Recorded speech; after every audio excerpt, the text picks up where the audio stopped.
Here we go!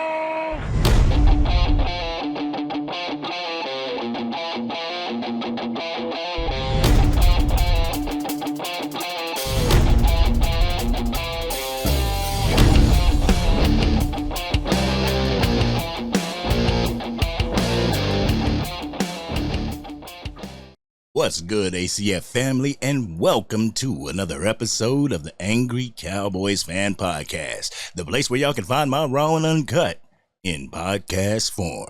I'm your host, the Angry Cowboys Fan, and do we have a show for you today, Cowboys Nation? Yes, we have a show, and this is the 2024 NFL Draft Special Edition. So make sure you buckle up and hold on to your seats. Everybody's aware that the 2024 NFL Draft has come and gone. We've welcomed a few players into Cowboys Nation while also seeing players whom we scouted heavy walk out the front door to other teams. Cowboys Nation had to sit there and watch teams draft some great players while not drafting a need that we had. That was the running back. We sat and watched Jonathan Brooks go to the Carolina Panthers. We sat and watched Trey Benson go to the Arizona Cardinals. Blake Corum went to the Los Angeles Chargers. With only those three running backs off the board, it seemed that the NFL draft was confirming the devaluing of the running back position. Day 3, the NFL draft continued to see the rest of the notable running backs wiped off the board. Running backs such as Ray Davis from Kentucky, my pick, Braylon Allen from Wisconsin, Bucky Irving from Oregon. The Dallas Cowboys have drafted some much-needed offensive and defensive pieces, though. Tyler Guyton, offensive tackle from Oklahoma. Marshawn Kneeland, edge rusher from Western Michigan. Cooper Beebe, offensive guard from Kansas State. Marist Liufau, linebacker from Notre Dame. Keelan Carson, cornerback from Wake Forest. Ryan Flournoy, wide receiver from Southeast Missouri State. Nathan Thomas, offensive tackle from Louisiana, and Justin Rogers, defensive tackle from Auburn. So let's talk about the picks that are now Dallas Cowboys. ACF Family, thank you. I just want to say this, guys. Thank you. This is my first time covering any draft. This is my first time being so in-depth with the NFL draft, and I thank you all for rocking with your boy and the Angry Cowboys Fan. So let's go ahead and start with the 29th pick of the 2024 NFL Draft. The Dallas Cowboys pick Tyler Guyton from Oklahoma. Tyler Guyton, playing right tackle at Oklahoma for a left-handed quarterback. He was drafted 29th overall and may be expected to assume the role of the Dallas Cowboys left tackle, allowing Tyler Smith to stay at his all-pro right tackle position. The thing is, I've said this in the video before, there is going to be a learning curve when it comes to his position flex from right tackle to left tackle. It might be hard.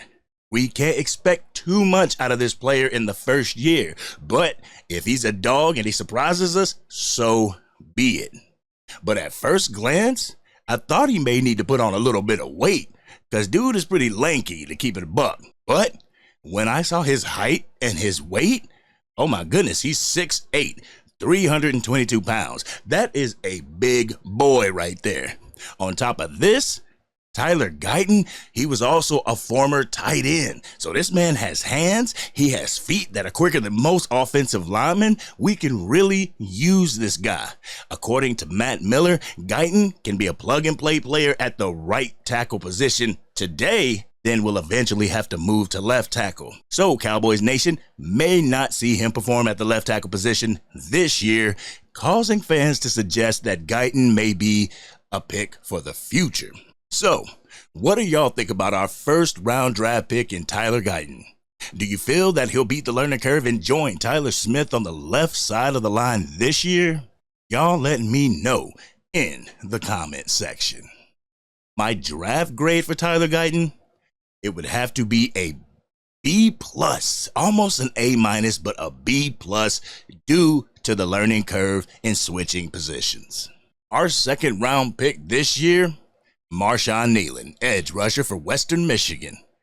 At first, I didn't know what to think about this pick, Cowboys Nation. I honestly wanted the Dallas Cowboys to draft Keon Coleman from Florida State, but he was instantly snagged up by the Buffalo Bills. After watching Marshawn Kneeland's highlights, though, I've warmed up to this pick a little bit, Cowboys Nation. Kneeland is a dog, certified. Watching his tape, I was impressed with his speed, getting after the quarterback, but most importantly, I was impressed with his ability to drop back into coverage. What took me off guard about the pick was the fact that an edge rusher wasn't needed at such a premium price. But I'm grateful that the Dallas Cowboys are bolstering the defense with dominant players. A great rotational piece for DeMarcus Lawrence, who will be turning 33 this year. Western Michigan even lined this man up in the backfield on goal line situations. You think the Cowboys will line him up in goal line situations as well? I wonder if the Cowboys are trying to use him as the defensive interior too. Only time will tell, but my draft grade for Kneeland is an A+ all day long. This man is a dog. Our first third-round draft pick, offensive guard, Cooper Beebe. The funny thing is that I drafted Cooper Beebe in a mock draft on Pro Football Focus. I believe it was in the second round, and they gave me a C for it.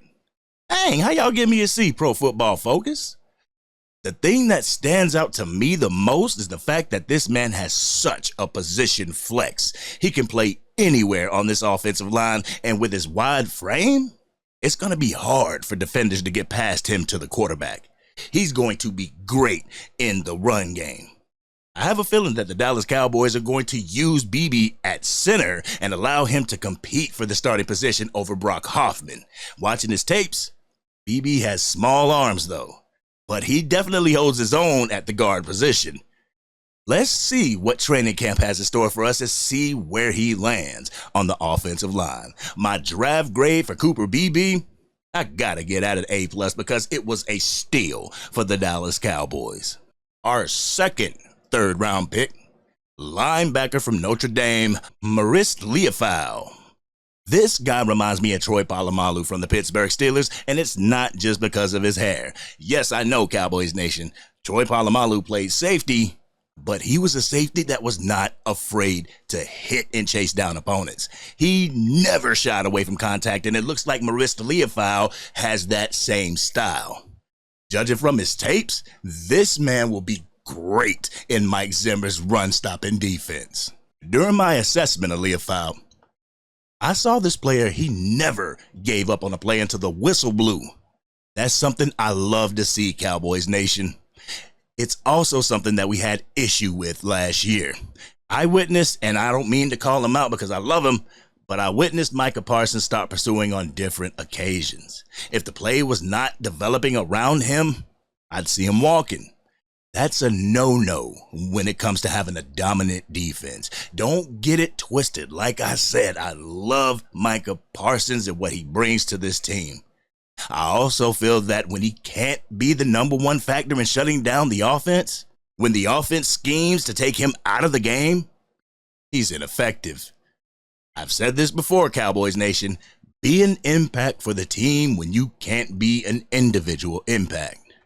I feel with the addition of Maurice Liufau, Marshawn Kneeland, and Eric Kendricks, this is going to open up the pass rush to allow Micah Parsons to eat.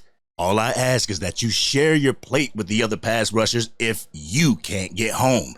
Absorb those blocks to allow another defender to get home.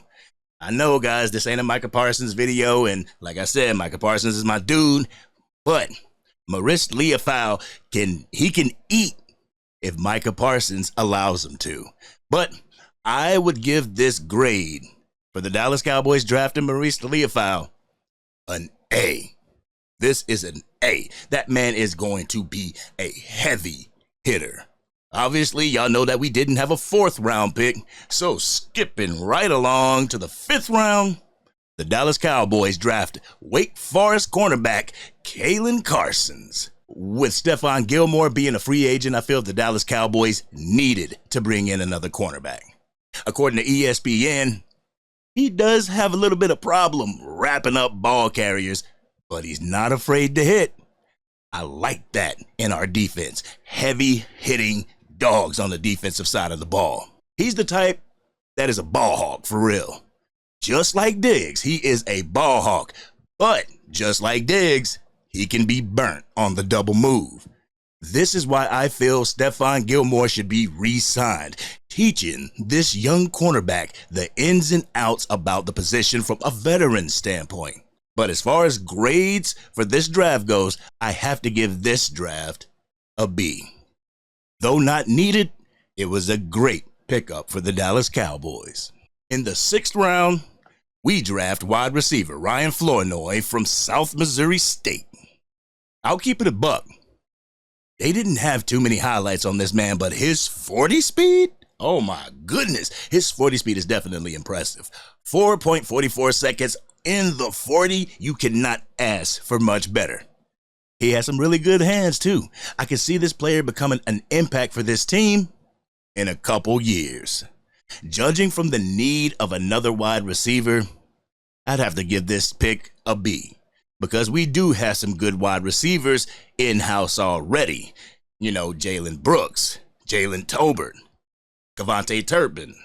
We have wide receivers, so I believe this draft is more of a developmental piece for down the road.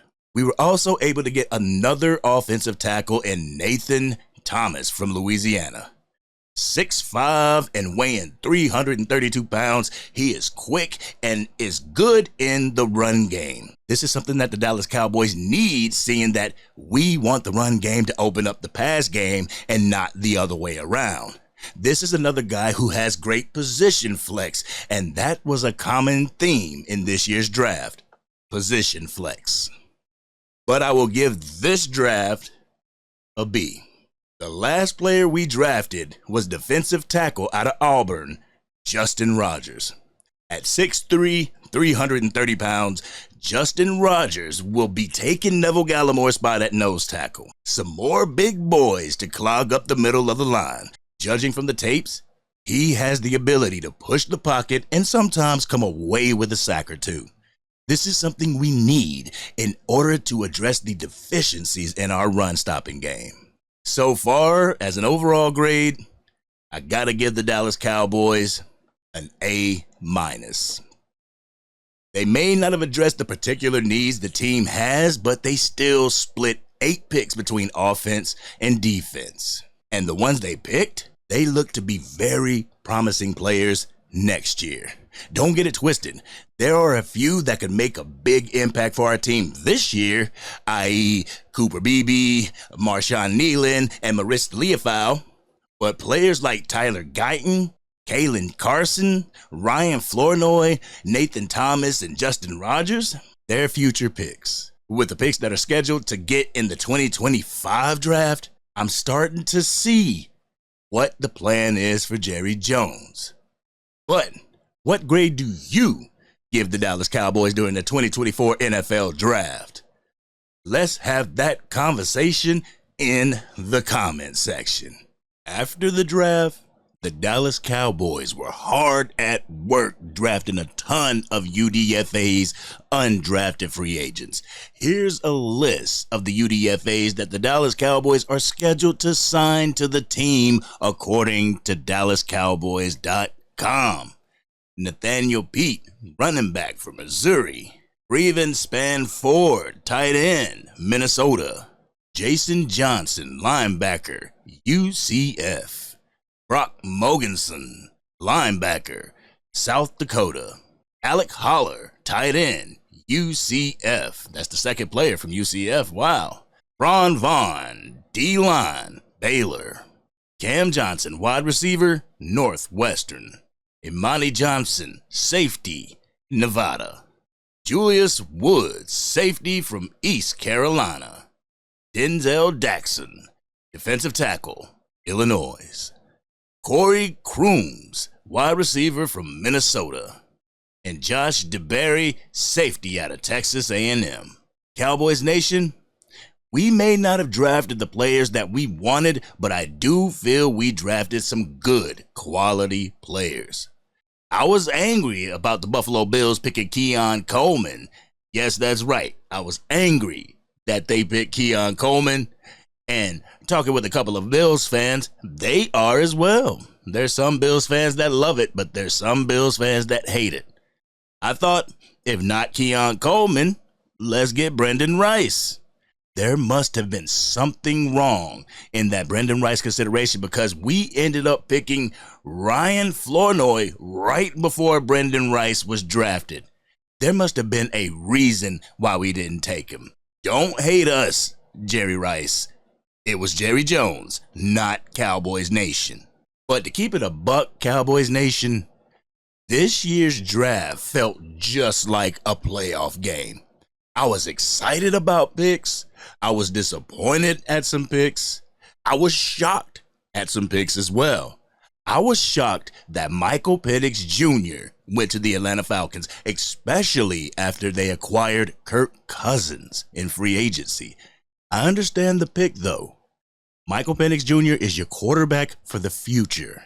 I believe we have to play the NFC South this year, so what the Atlanta Falcons, Carolina Panthers, New Orleans Saints, and Tampa Bay Buccaneers do will affect us this year. I was disappointed in my guy Braylon Allen going to the New York Jets.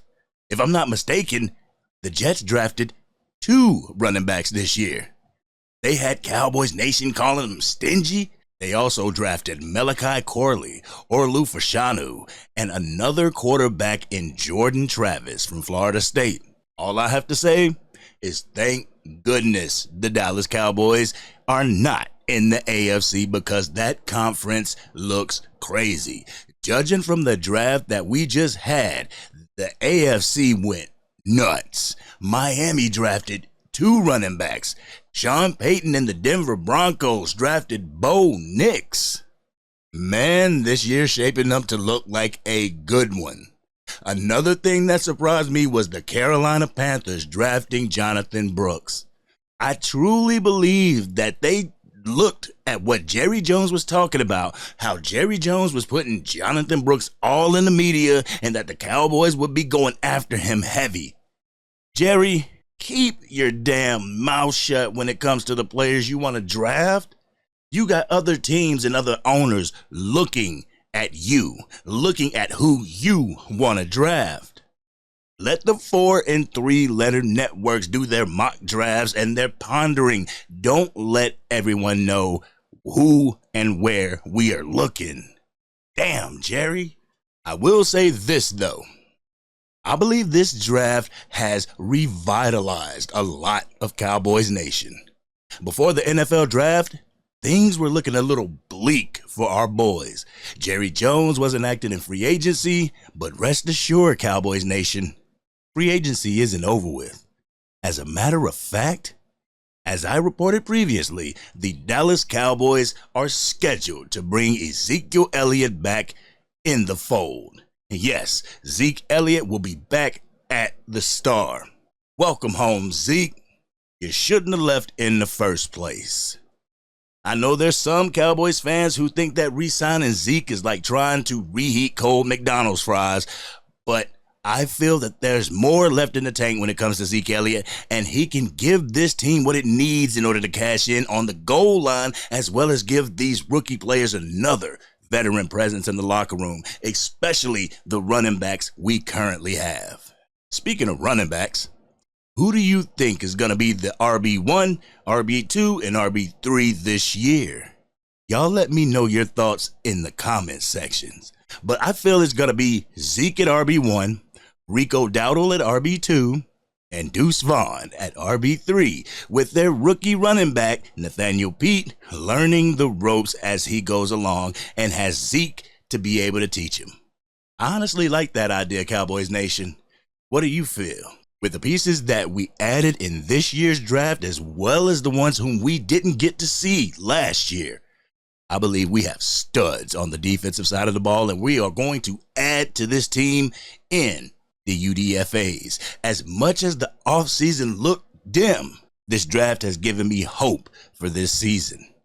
It has given me hope for the playoffs. What we do from there is up to the team. Y'all ready for my Raw and Uncut? Y'all ready? Let's go ahead and get into it. Get ready for the Angry Cowboys fans, Raw and Uncut. I'm being keeping it real. They keep it real. That's real. Now, y'all know my Raw and Uncut portion of the podcast is answering questions and comments in my comment section. I randomly select comments to individually give my Raw and Uncut on. So if you want to holler at your boy, make sure you leave a comment down below. I will be randomly selecting. If you want your comment to stand out, you know that the page has super thanks and super chats. I'm not forcing you, but you can make it stand out. So let's go ahead and get into this Raw and Uncut. Let's start off with Alfonso Estrada, 9263. He comments, "Where is Jimmy Johnson? Is he with the Cowboys, yes or no?" Well, Alfonso, I believe that Jimmy Johnson is with the Dallas Cowboys, but he is in with the Dallas Cowboys in more of an advisory role, which means he didn't sign any contracts. He's not getting paid by the Dallas Cowboys. What is happening is if Jerry Jones, who knows everything, but if he doesn't know one situation, he will call those advisors. You know, I believe DeMarcus Ware may be an advisor. You know, so Jimmy Johnson is just another advisor like, hey, I'm stuck on this player. What should I do? Jimmy will give his 2 cents and Jerry will take it into consideration. Just because Jimmy Johnson says something doesn't mean that Jerry Jones has to go with it. It's just another voice. You know, it's just another take, another side from somebody else. He is not officially with the Dallas Cowboys. He, like I said before, he hasn't signed a contract. He's just a friend, pretty much. And this is only my take. Like I tell everybody, I don't have an inside track on the star, but my feeling personally, he wouldn't leave his job commentating each NFL game. You know, where are they at, in Fox? He wouldn't leave his job at Fox to come back and be just a paid advisor for Jerry Jones and the Dallas Cowboys. So he is with the team, but not in an official capacity, not an official role. So I hope that answered your question. I thank you for rocking with the Angry Cowboys fan and look to see you in my comment section even more. I love to know what you think. Appreciate you, fam.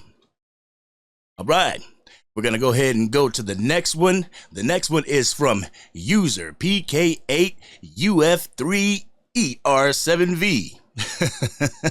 If you know that name, stand up. But this person comments, "Yo, Angry, did you see the draft? Our O-line is looking good, man. Oh, man, plus seeing Zeke and the star would be nice, too." Yeah, I got a feeling it would be nice, too. I feel personally it would be nice. I don't understand why they got rid of Zeke in the first place. I know he was a free agent, and the Dallas Cowboys didn't even give him a price. The New England Patriots gave him an offer, and the Dallas Cowboys didn't come up with a counter offer to keep him in the house. So naturally, he went to the New England Patriots. We seen that as a mistake, so we want him to come back into the fold. Jerry Jones and the Dallas Cowboys met with his agent, and during the draft, they're working things out, and hopefully we will have Zeke Elliott signed by tomorrow. That locker room presence is going to be epic. The way he's able to stuff blitzers, the way he's able to protect Dak Prescott, and the way he is able to get those dirty yards when we need it. I am glad that Zeke Elliott is back in the building. But user, I appreciate your comment. Truly thank you for rocking with the Angry Cowboys fan. And please continue to rock it. If you got friends who are Cowboys fans, let them know what we do here. All right? Thank you very much. Going on to the next comment. Melody Adams, 9612, says, "I hope the Dallas Cowboys picked the right player. Tyler Guyton over Graham Barton in the draft?" I get it. We all wanted Graham Barton. We all wanted a player like that. But in order to get that second, third round pick that we got, we had to switch with the Detroit Lions in order to get that. We switched from 24 to 29, and we was able to capitalize on both third-round picks. So I would definitely sacrifice Barton for an extra pick. But I truly appreciate you, Melody, for rocking with the channel, and please continue to rock with the channel. Right, we are going to go to the last comment that I got for you guys, because I want to get this Angry Cowboys Fan NFL Draft Podcast special out as soon as I can. So Robert Blackwell 7878 says, awesome take. I can't understand how you're able to watch terrible shows like Speak and Undisputed and First Take. These shows are garbage and doesn't give honest and realistic takes on today's sports. It's almost as if they are game shows instead of honest to goodness sports updates. Robert, I couldn't agree with you more. I couldn't agree with you more. It's more about the hot takes today. It's more about what can get people to click on the thumbnail as opposed to being informative. And the reason why I watch them is just like how they watch the pros. You know, they watch the pros and they critique them. I'm going to watch these shows and critique them and give my raw and uncut on what they're talking about. Just give my opinion. You know, it may not be littered with credentials or may not be a professional expert opinion, but I'm an expert when it comes to my eyes and knowing the game of football. So, with that being said, I don't like today's sports analysis. I don't like the way the Dallas Cowboys are covered by the 3 and 4 letter networks. They do have some good takes, but whenever they name the takes, somebody goes off on a tangent. Somebody leads with their emotions. And I don't like that. So that's where I come into play. I will translate what they are saying into what Cowboys Nation can ingest properly. Because these 4 and 3 letter networks, they just get on the Dallas Cowboys for absolutely no reason. For like Shady McCoy or Stephen A. Smith. You know, these are the type of people that Cowboys Nation has to endure in order to get information from the Dallas Cowboys. That's why you have wonderful Cowboys content creators available at any point in time whenever you feel like educating yourself and getting some knowledge on the Dallas Cowboys for real. Just check into one of our content creators and we got you. You know what I'm saying? But Cowboys Nation, I got a feeling that this year is going to be something to behold.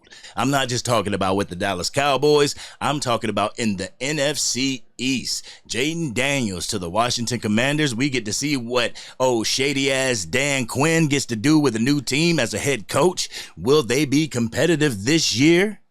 Will the Dallas Cowboys be able to repeat being NFC East champions?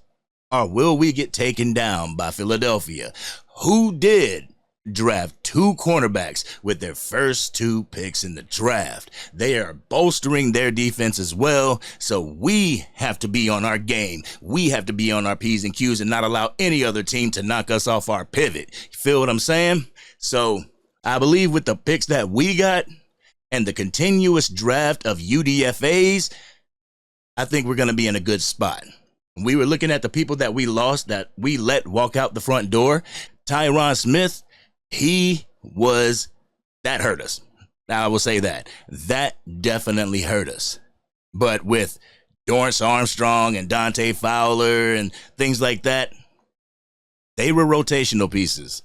Rotational pieces that can easily be replaced by other rotational pieces.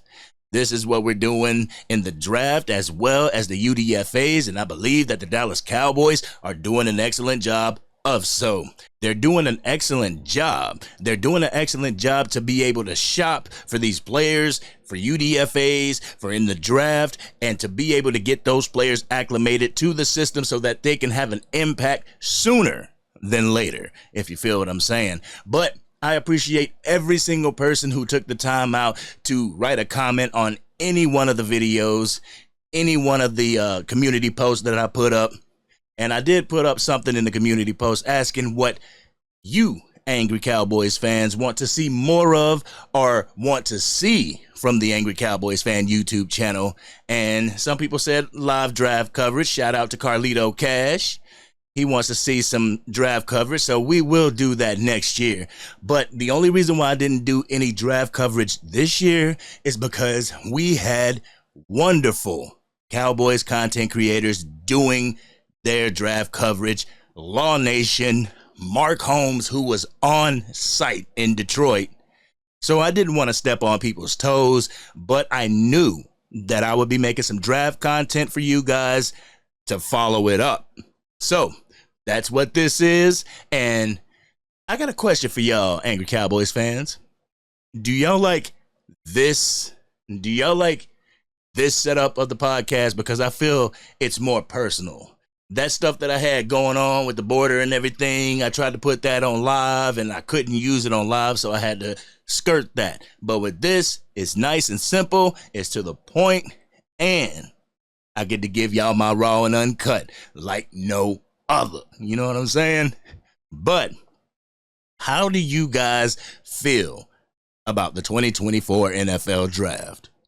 Do you think our team got better? Judge our team before the draft and judge it after. What's the grade you would give the Dallas Cowboys before the draft? And what grade would you give the Dallas Cowboys now?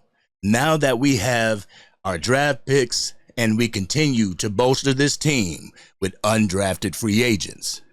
Y'all let me know in the comment section.